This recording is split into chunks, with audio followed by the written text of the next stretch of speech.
जय Hind dear student, स्वागत है आपका आज के इस वीडियो में।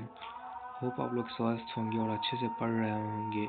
आज की इस क्लास में हम लोग क्लास 12 हिस्ट्री का जो महत्वपूर्ण प्रश्न है, इम्पोर्टेंट लघु उत्तरीय प्रश्न, छोटा प्रश्न जो है, जो हमारे 2 मार्क्स में आते हैं, 2 मार्क्स में आता है एग्ज़ाम में, वह उनको हम देखेंगे। और यहाँ इसमें से जो है बहुत महत्वपूर्ण जो है, ये सभी जो सब्जेक्टिव है प्रश्न है, ये सभी महत्वपूर्ण है।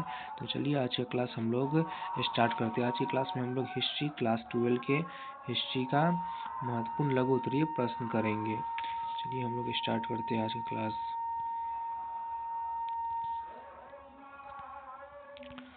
हमारा पहला प्रश्न निकल कर आता है, मौर्य साम्राज्य के 4 प्रमुख राजनीतिक केंद्र कौन थे? पहला प्रश्न क्या है, मौर्य साम्राज्य के 4 प्रमुख राजनीतिक केंद्र कौन थे? मौर्य साम्राज्य के बारे में पहले हम लोग जान लेते हैं। मौर्य साम्राज्य की स्थापना किसने की थी? तो चंद्रगुप्त मौर्य ने किया था। कब? 321 ईसा पूर्व में, 321 बीसी में किया था। इसका जो दूसरा आया था, इसका बेटा बिंदुसार, और उसके बाद इसका जो पोता था, ग्रैंडसन था, वह था अशोक। कौन था? अशोक था, जो कि मौर्य वंश का सबसे महान सम्राट कहलाया। 321 बीसी में चंद्रगुप्त मौर्य ने मौर्य साम्राज्य की स्थापना की थी। मौर्य साम्राज्य की स्थापना किसने किया था? चंद्रगुप्त मौर्य ने किया था। हम लोग अपने प्रश्न पर आते हैं।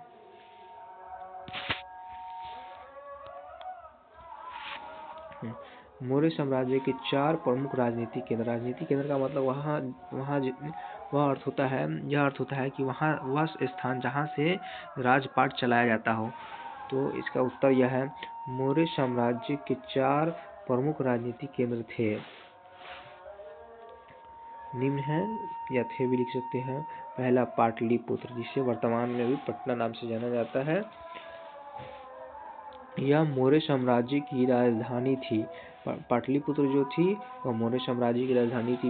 अगर एग्जाम में प्रश्न आ जाएगा कि मौर्य साम्राज्य की राजधानी कौन थी, तो रहेगा राजगीर, पाटलिपुत्र, वैशाली, इनमें से कोई नहीं, तो पाटलिपुत्र लगाना है। पाटलिपुत्र जो है वह मौर्य साम्राज्य की राजधानी थी, और प्रशासनिक तथा राजनीतिक गतिविधियों का जो मुख्य केंद्र बिंदु था, वह सेंटर था, वह पाटलिपुत्र था। दूसरा क्या है? दूसरा है मौर्य साम्राज्य का दूसरा राजनीतिक केंद्र, जो महत्वपूर्ण राजनीतिक केंद्र था, वह है तक्षशिला। तक्षशिला जो है वह अभी वर्तमान में पाकिस्तान में पड़ता है, या उत्तर पश्चिमी भारत में उस समय में पड़ता था, अभी पाकिस्तान में पड़ता है। यह महत्वपूर्ण शिक्षा और व्यापार का केंद्र था। यह महत्वपूर्ण शिक्षा और व्यापार का केंद्र था। यहाँ पर बहुत सारे शिक्षा का सबसे पुराना विश्वविद्यालय जो है यही है, तक्षशिला विश्वविद्यालय। यह महत्वपूर्ण शिक्षा और व्यापार का केंद्र था, जो साम्राज्य के उत्तर पश्चिमी भाग में स्थित था। यानी कि उत्तर पश्चिमी, अभी भी जो है हमारे यह उत्तर पश्चिमी भाग, यानी पाकिस्तान वाले क्षेत्र में, हमारा पाकिस्तान के क्षेत्र में यह पड़ता है तक्षशिला। वर्तमान तक्षशिला जो कहाँ है? पाकिस्तान में पड़ता है। आगे देखते हैं। तीसरा, पहला हो गया पाटलिपुत्र, दूसरा हो गया तक्षशिला, तीसरा हो गया उज्जैनी जो है, उज्जैन, यह भी मध्य भारत में, यह मध्य भारत में स्थित है। यह कहाँ था? यह मध्य भारत में स्थित था। अगला देखते हैं, तोसली। एक, पहला हो गया पाटलिपुत्र, दूसरा तक्षशिला, तीसरा उज्जैन, चौथा हो गया तोसली। यह साम्राज्य के पूर्व हिस्से में स्थित था। यह जो साम्राज्य था, मौर्य साम्राज्य, उसके पूर्व हिस्से में स्थित था, और एक महत्वपूर्ण प्रशासनिक केंद्र था, और यह भी एक महत्वपूर्ण प्रशासनिक केंद्र था। तो हमारा 4 प्रमुख राजनीतिक केंद्र कौन कौन हो गया? पहला जो हो गया पाटलिपुत्र हो गया, दूसरा तक्षशिला, तीसरा उज्जैन, चौथा तोसली। तो यह प्रश्न हमारा। अगला प्रश्न पर हम चलते हैं। अगला प्रश्न निकल कर आता है, सिंधु घाटी सभ्यता एक शहरी सभ्यता थी, विवरण दे। पूछ रहा है सिंधु घाटी सभ्यता एक बहुत ही महत्वपूर्ण प्रश्न है। यह जो है यह बहुत ही महत्वपूर्ण प्रश्न है। सिंधु घाटी सभ्यता एक महत्वपूर्ण सभ्यता थी, विवरण दीजिए। तो इसका जो है सिंधु घाटी सभ्यता वह कैसे एक नगरीय सभ्यता थी, एक शहरीय सभ्यता थी, क्यों उसे शहरीय सभ्यता कहा जाता है, वो इसी का विवरण देना है, छोटा सा लघु छोटा में। तो उत्तर यह है इसका, सिंधु घाटी सभ्यता एक शहरीय सभ्यता थी। सिंधु घाटी सभ्यता एक शहरीय सभ्यता थी। यह शहर 2 भागों में विभाजित था। यह जो शहर था वह 2 भागों में विभाजित था, एक निचला शहर और एक दुर्ग। निचला शहर जो बहुत बड़ा था, दुर्ग जो है वह छोटा था लेकिन ऊपर ऊंचे टीले पर बनाया गया था, जहाँ पर यह भी इतिहासकार द्वारा माना जाता है कि वहाँ पर शासक वर्ग या जो बड़े वर्ग के लोग थे वो रहते होंगे, ऐसा कहा जाता है। यहाँ शहर बसाने से पहले उसकी पूरी तरह से योजना बनाया जाता था।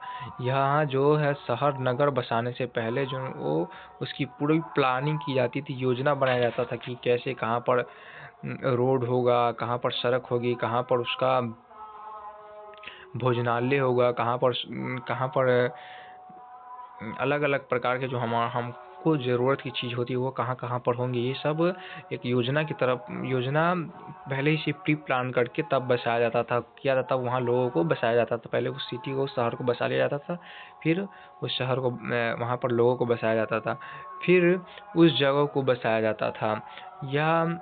यहाँ की सड़कें चौड़ी होती थी। यहाँ की जो सड़कें थी वो बहुत ही चौड़ी थी, जो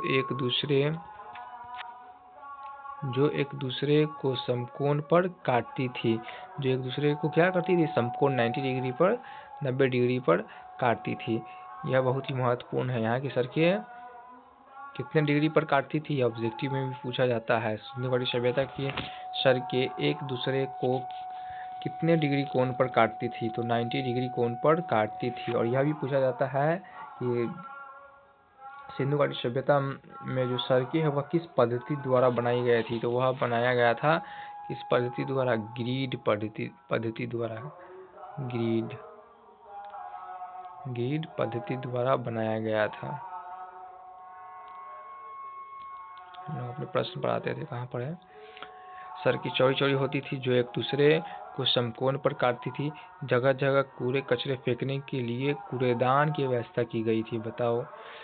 बताइए, जगह जगह कूड़े कचरे फेंकने के लिए, ब्रेपर को कचरे को फेंकने के लिए कूड़ेदान की, डस्टबिन की व्यवस्था की गई थी। डस्टबिन भी वहाँ पर था। नगर बिल्कुल साफ रहता था, नगर एकदम साफ रहता था। सिंधु घाटी सभ्यता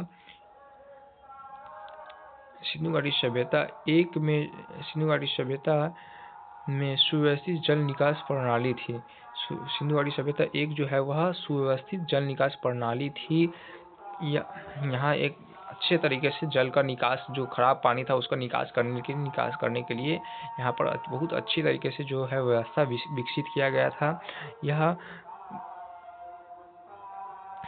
बड़े बड़े नाले थे। बड़े बड़े नाले गली के नाले से जोड़े गए थे। टाइपिंग मिस्टेक बहुत ज़्यादा है, कोई बात नहीं, छोटा सा टाइपिंग मिस्टेक। सिंधु घाटी सभ्यता एक में सुव्यवस्थित जल निकास प्रणाली थी। यहाँ बड़े बड़े नाले थे, बड़े लिखेंगे, बड़े नहीं, बड़े लिखेंगे, बड़े नाले थे। बड़े नाले जो है वह गली के नाले से जोड़े गए थे, जिससे घर से पानी निकल के सीधा नदी या कहीं दूसरी जगह गिरता था। मतलब पूरी तरह से कहा जाए, कुल मिलाकर कहा जाए कि सिंधु घाटी सभ्यता की जो भी शहर थे, खासकर मोहनजोदड़ो, हड़प्पा, यह सब जो थी वो बहुत ही विकसित थी। जो कि आज जिस तरह आज लोग रहते हैं उस तरह से वहाँ के लोग रहते थे। पक्की ईंट का घर बनाकर, ईंटों को पकाकर घर बनाते थे। फिर उसके बाद सुरक्षा के लिए चीज़ें रखते थे अपने पास, अपने शहर को साफ सुथरा रखते थे। गली दरवाज़ा जो होता है, दरवाज़ा को वह सामने की ओर नहीं खोलते थे, पीछे की ओर खोलते थे। खिड़की जो है वो फर्स्ट फ्लोर पे, निचले वाले फ्लोर पे नहीं खोलते थे, ऊपर वाले फ्लोर पे खोलते थे। यही सब लिख देना है जिससे कि हमको पूरा में पूरा मार्क्स मिल जाएगा। अगला प्रश्न पढ़ाते हैं। गौतम बुद्ध का लघु विवरण दो। गौतम बुद्ध के बारे लघु विवरण दो, या ऐसे भी रह सकता है गौतम बुद्ध पर का परिचय दो। गौतम बुद्ध का परिचय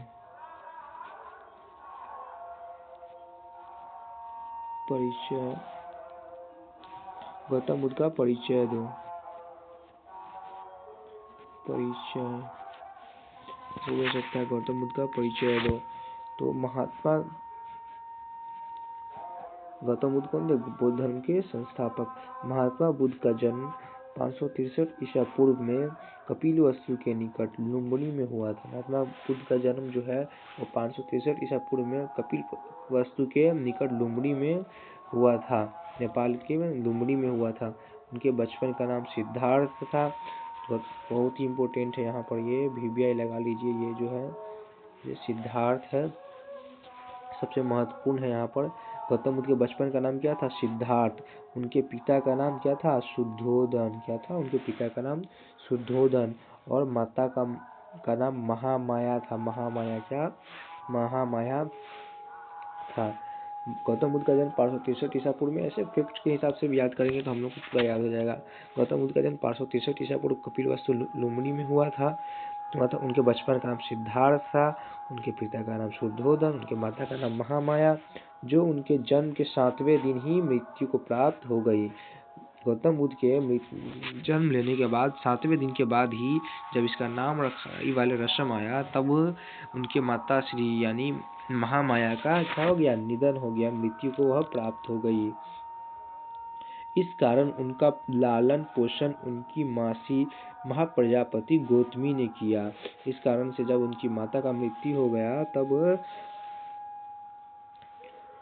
तब जो है उनका लालन पोषण जो उनको पाली है, कौन पाली है? महाप्रजापति गौतमी। जो उसकी कौन रहती है? महाप्रजापति गौतमी। महाप्रजापति गौतमी जो है वह गौतम बुद्ध की मासी थी। मासी ने किया। आगे देखते हैं हम लोग।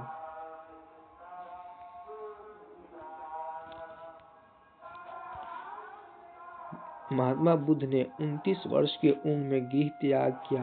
महात्मा बुद्ध जो थे वह कितने वर्ष की उम्र में?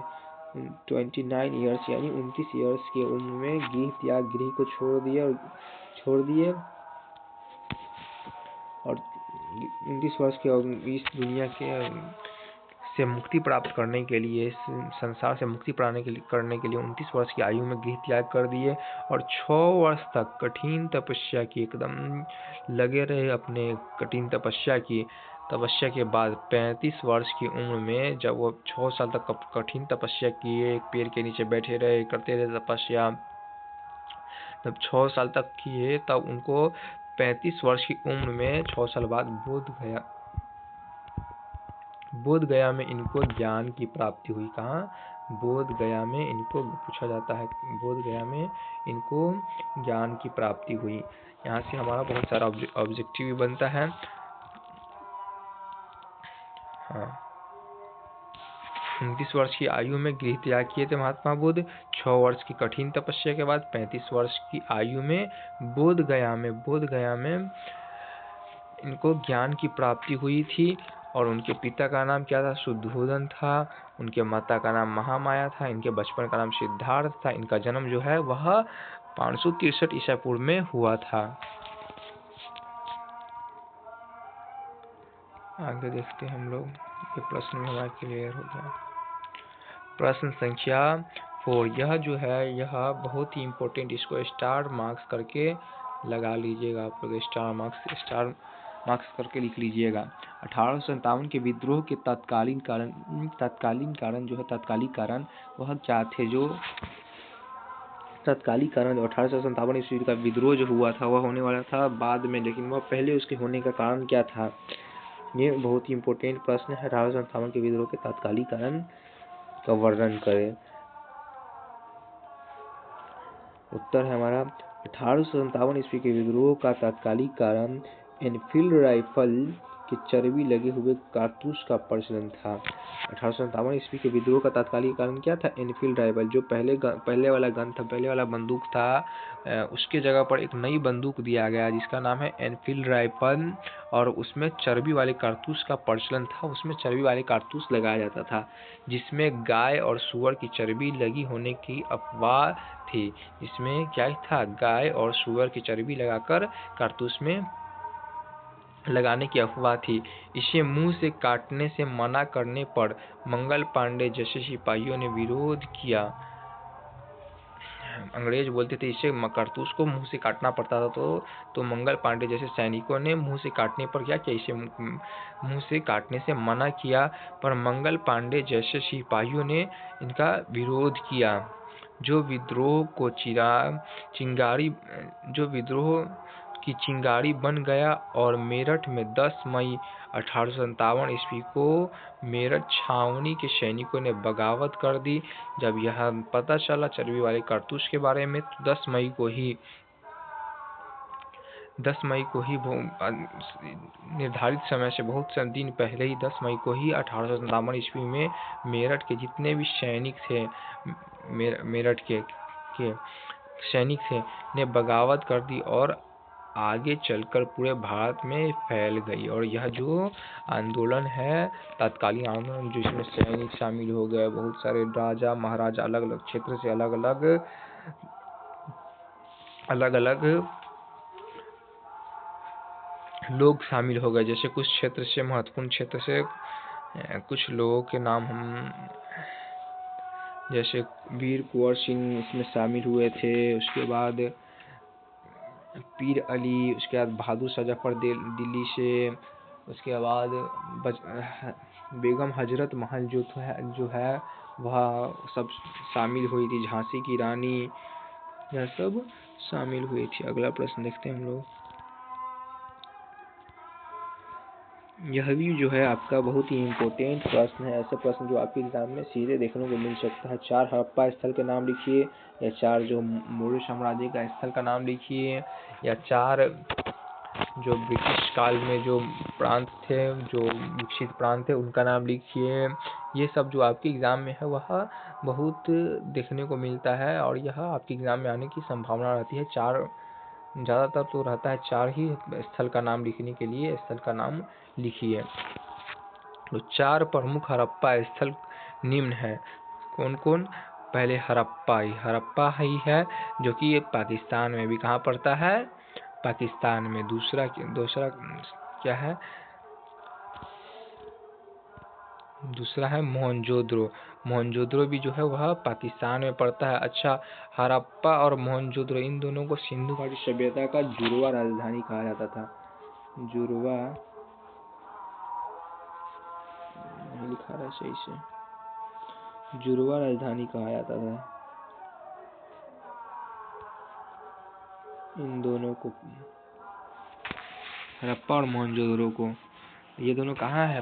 अभी याद रखेंगे, पाकिस्तान में है हड़प्पा और मोहनजोदड़ो। लोथल जो है, लोथल वह कहाँ है? गुजरात में। यह भी एक हड़प्पा स्थल था। यहाँ क्या था? बंदरगाह था। क्या? यहीं से मेसोपोटामिया, उसके बाद अलग अलग क्षेत्र से क्या होता था? यहाँ व्यापार होता था, वस्तुओं का आवागमन और निर्यात आयात होता था। कालीबंगा या कालीबंगन जो है वह राजस्थान में है। यहाँ से हमें क्या, किस चीज़ की प्राप्ति हुई थी? तो किस चीज़ का साक्ष्य मिला था? कालीबंगा से मिला था हमें जूते हुए खेत का। किस चीज़ का? जूते हुए खेत।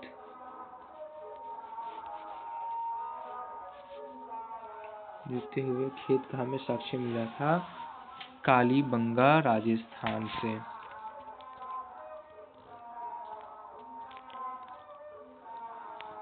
अगला देखते हैं। यहीं तक था। आज का सेशन जो है यहीं तक समाप्त करते। उम्मीद करता हूँ आपको पसंद आया होगा और आपके लिए यह इंफॉर्मेशनल रहा होगा जानकारी, और यह आपके एग्ज़ाम की दृष्टि से बहुत ही महत्वपूर्ण है। सभी पांचों प्रश्न को एक बार अच्छे से क्या कीजिएगा, लिख लीजिएगा, याद कर लीजिएगा। पांचों में से 2 प्रश्न पक्का एग्ज़ाम में यह बहुत ही संभावना है, लगभग बहुत सारे 95% जो है वह संभावना है। 5 क्वेश्चन में से 2 क्वेश्चन जो है आपके एग्ज़ाम में रहेगा ही रहेगा। तो इस वजह से देख लीजिएगा आप लोग। उम्मीद करते हैं आपको पसंद आया होगा यह क्लास। तब तक के लिए पढ़ते रहिए। चलिए आज का वीडियो यहीं तक समाप्त करते हैं। तब तक के लिए पढ़ते रहिए, स्वस्थ रहिए। Tata, bye bye, thank you.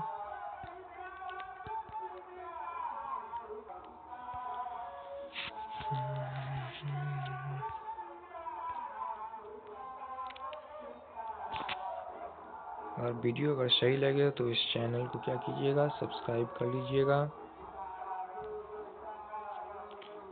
और हर एक चैप्टर का, हर एक क्लास, हर एक सब्जेक्ट का हर एक चैप्टर यहाँ पर कराया जाएगा। रोज यहाँ पर कोई सा सब्जेक्ट का यहाँ पर क्लास लिया जाएगा। और इस चैनल को सफलता क्लासेस नाम से जो चैनल है, इस चैनल को क्या कर लीजिएगा, सब्सक्राइब कर लीजिएगा। Thank you, bye bye.